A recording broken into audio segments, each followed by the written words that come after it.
Hello and good morning. I've been asked by quite a few of you recently about what sort of tools are in my toolbox. So when people come to the studio, they often find that they've used the tools and we've gone through them, but when you get home, it's like try to remember what it was that you had. So this is what's in my toolbox in the studio. So the first one is a ring mandrel.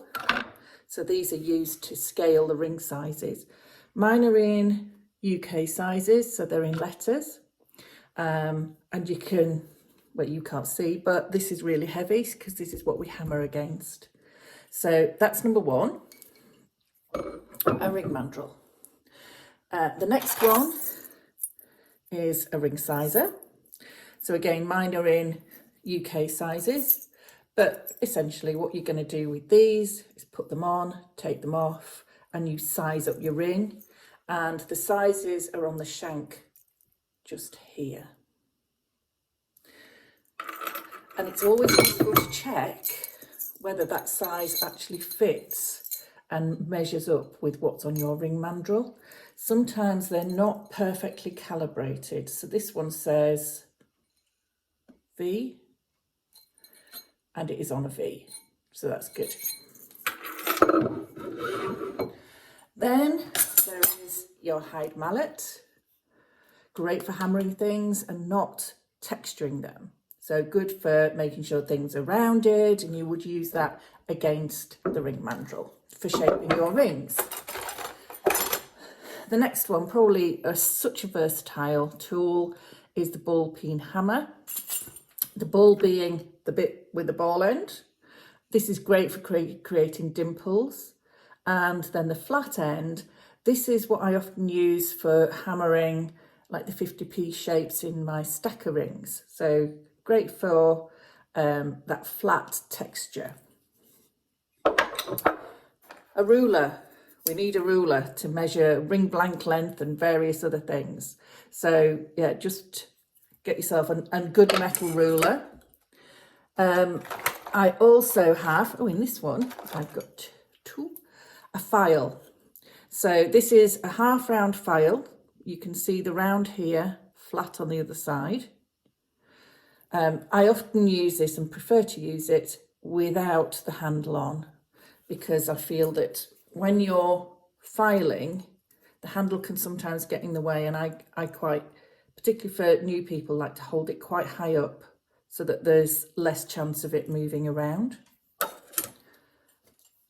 Particularly useful piece of kit, black Sharpie. For all sorts of things, it is one of the most useful pieces of kit you will ever come across. What else have we got? We've got a variety of part pliers. So chain nose pliers, flat nose pliers, and round nose pliers. So 3 different ones. We have smaller file for getting into nooks and crannies. And we always have a pen because you need to make notes as you go along. The other things in here can be a brass brush. So when things have been in the pickle and heated, we can clean them up.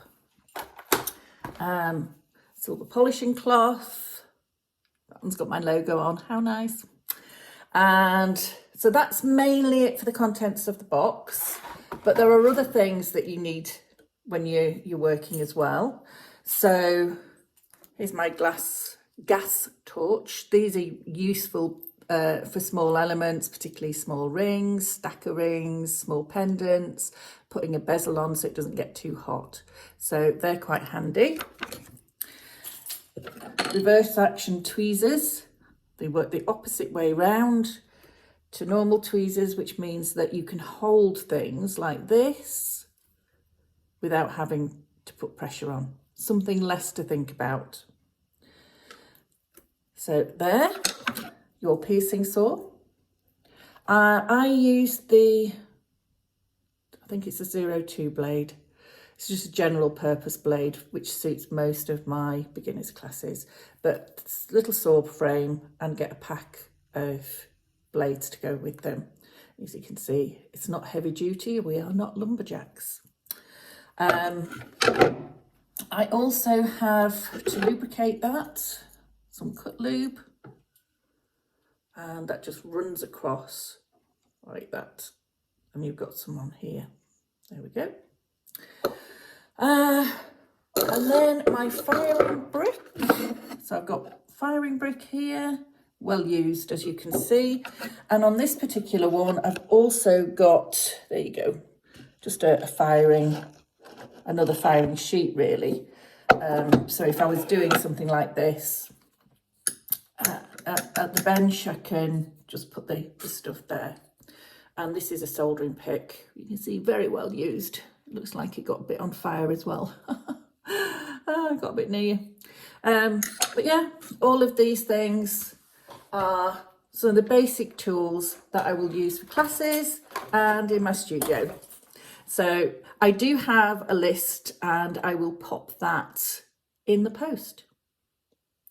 Thank you. Bye.